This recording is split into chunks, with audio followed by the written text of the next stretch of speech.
Hello friend, आपका हमारे channel anime freak पे स्वागत है। आज हम जिस एनिमे को एक्सप्लेन करने जा रहे हैं उसका नाम है डेथ परेड। इसका पहला एपिसोड हम पहले ही एक्सप्लेन कर चुके हैं। अगर आपको देखना है तो हमारे चैनल पर जाकर विजिट कर सकते हैं। अब दूसरे एपिसोड का नाम है डेथ रिवर्स, जिसमें हमें इस जगह के बारे में और बातें बताई जाती है। पिछले एपिसोड में हमने जिन दो लड़कियों को देखा था, जिसमें छोटी हाइट वाली का नाम है नोना, जो इस जगह की काइंड ऑफ मैनेजर है। लंबी वाली लड़की का नाम हमें इस पॉइंट तक नहीं बताया गया है, तो इसलिए हम इसे नेमलेस के नाम से संबोधित करेंगे। तो हम इन दोनों को एक ट्रेन में जाते हुए देखते हैं, जहाँ पे और भी आर्ट बीटर्स थे। वो काम करने वाले जो काम डेकिन का है। यहाँ अलग अलग जगह पे अलग अलग आर्ट बीटर्स हैं, जो लोगों के हिसाब से उनकी जजमेंट करते हैं। यहाँ पे नोना और नेमलेस एक लिफ्ट में जा रहे होते हैं, जहाँ पे क्लेविस नाम का बंदा इस लिफ्ट को ऑपरेट कर रहा होता है। वो दोनों 15वें फ्लोर पर पहुंचती हैं, जहाँ पर डेकेम का क्वीन डेकेम बार था। यहाँ पे नोना नेमलेस को बताने लगते हैं कि यहाँ पर सब काम कैसे करते हैं। अब यहाँ पर जिन मरे हुए लोगों को भेजा जाना है, उनकी मेमोरी आर्ट बीटल डेकेम को उनकी सारी मेमोरी कंप्रेस करके भेज दी जाती है। और उसके बाद डेकेम उन्हें गेम खेलने पे मजबूर करता है, और गेम को इस तरीके से खिलाया जाता है कि गेम खेलने वाले के डीपेस्ट डार्कनेस को बाहर निकाला जा सके। यहाँ तक कि डेकेम को भी नहीं पता होता कि गेस्ट क्या सोच रहे हैं। वो बस अंदाजा लगाता है कि मरे हुए लोग अपने जीवन में उनका कैसा कैरेक्टर था। अब गेम खेलने पर लोग जिस तरीके से रिएक्ट करते हैं, उसके ऊपर डेकेम जजमेंट लेता है, जिसमें अच्छा बिहेवियर रहा तो रिकार्नेशन और बुरा रहा तो वॉइड। यहाँ पर नोना नेमलेस को इसलिए बता रही थी क्योंकि वो डेकेम की असिस्टेंट बनने वाली थी। नोना वहाँ पे नेमलेस को बैक स्टेज से सब कुछ दिखाती है, जो कि हमने पिछले एपिसोड में देखा था, ताकिची और मचिको की स्टोरी अलग पर्सपेक्टिव से। अब यहाँ नेमलेस के पास अलग ही जजमेंट थी, जो कि काफी शॉकिंग थी।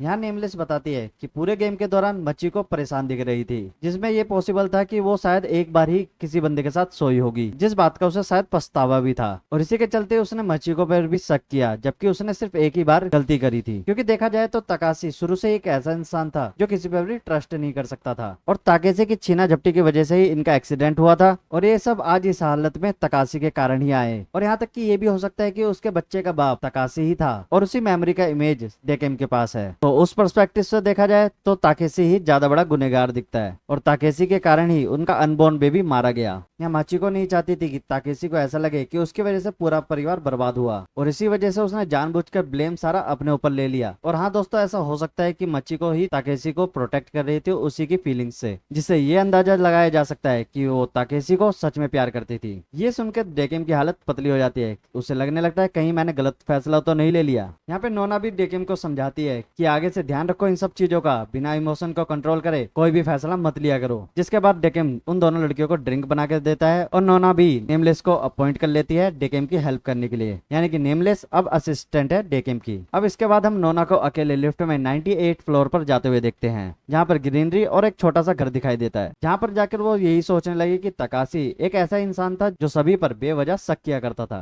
उसे उसकी जिंदगी में कभी खुशी प्राप्त नहीं होने वाली थी, जो कि सिंपल सी बात थी। अगर कोई इंसान किसी पे बेवजह शक करता रहेगा तो वो खुश कैसे रहेगा। अब जैसे ये वाला एपिसोड खत्म होता है तो हम पोस्ट क्रेडिट सीन में देखते हैं नोना कॉल पर बात कर रही होती है और बता रही होती है उसके यहाँ पर सिर्फ 3 महीने ही बचे हैं, और वो एक स्टोरी बुक पढ़ रही होती है। और इसी के साथ ये एपिसोड खत्म हो जाता है। अब तीसरे एपिसोड का नाम है रोलिंग ब्लेड। इसमें हम नए 2 गेस्ट को देखते हैं। अब इनके लिए रैंडमली नई गेम चुनी जाती है, जिसका नाम था बॉलिंग। इसमें टास्क ये था कि इन्हें एक यूनिक बॉल से खेलना है, जिसमें लड़की की बॉल में लड़के का दिल धड़क रहा होगा और लड़के की बॉल में लड़की का दिल। यानी कि दोनों को एक दूसरे के दिल वाले बॉल से बॉलिंग करना है। मतलब एक्चुअल दिल नहीं था, उनके दिल का रिप्रेजेंटेशन था। यहाँ लड़के को अपने बारे में सब पता था, और वो अपना नाम भी बताता है, जो था सिगोरा। लेकिन दूसरी तरफ लड़की को अपना नाम तक नहीं याद था। लेकिन अब जैसे ही गेम स्टार्ट होता है तभी वो दोनों ध्यान देते हैं बॉल के अंदर जो दिल धड़क रहा है वो एकदम रियल टाइम था। लाइक सेम टाइम पे धड़कना और सेम टेम्परेचर होना। और यहाँ पर गेम खेलते वक्त वो दोनों एक दूसरे को चीयर अप कर रहे थे। अब गेम खेलते खेलते इन दोनों को एक दूसरे के फ्लैशबैक आ रहे होते हैं, यानी कि ये एक दूसरे को शायद जानते हैं। यहाँ पर 7 से 8 राउंड होने के बाद शिगेरू उस लड़की से एक बैट लगाता है कि अगर वो इस गेम को जीत जाता है तो उस लड़की को उसके साथ डेट पे चलना होगा। यहाँ पे ये लड़की शिगेरू की बात मान लेती है, और बॉल के अंदर उनकी धड़कनें तेज हो गई थी।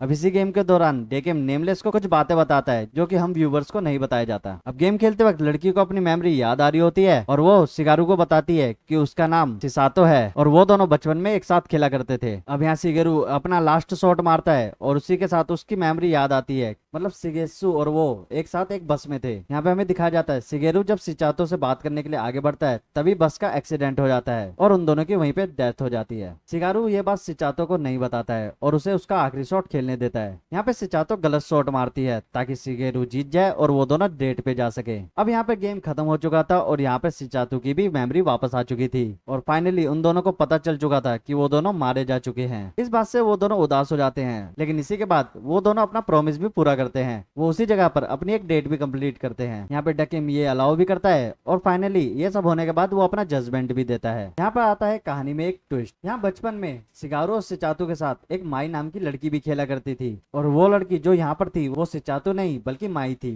जी हाँ दोस्तों, शिगारो बचपन से शिचातो को पसंद किया करता था और वहीं दूसरी तरफ माई शिगारू को। किसी वजह से शिचातो के जाने के बाद शिगारू शिचातो से अलग हो गया था और माई शिगारू से इतना प्यार करती थी उसने अपने फेस की प्लास्टिक सर्जरी करवा ली थी। जी हाँ, ताकि वो शिजातो जैसी दिख सके। यहाँ पर माई एक बॉलिंग सेंटर में काम किया करती थी जहाँ पर शिगारू ने उसे देख लिया था और उसी से बात करने के लिए वो बस में चढ़ा था जहाँ पर उन दोनों की मौत हो गई थी। यानी रियल लाइफ में ये दोनों नहीं मिल पाए, लेकिन आफ्टर लाइफ में इन दोनों की एक छोटी सी डेट हो गई। अब सवाल ये था कि अब इन दोनों को कहाँ भेजा गया। एक जवाब वही है कि इन दोनों को रिकार्नेशन के लिए भेजा गया। यहीं पे तीसरा एपिसोड भी खत्म हो जाता है। सो गाइस, इस वीडियो में हमने दूसरा और तीसरा एपिसोड खत्म कर लिया। अगली वीडियो में हम चौथा एपिसोड भी कवर करेंगे। अगर एनीमे एक्सप्लेन पसंद आया हो तो चैनल को सब्सक्राइब करना मत भूलना। मिलेंगे अगली वीडियो में, तब तक के लिए बाय।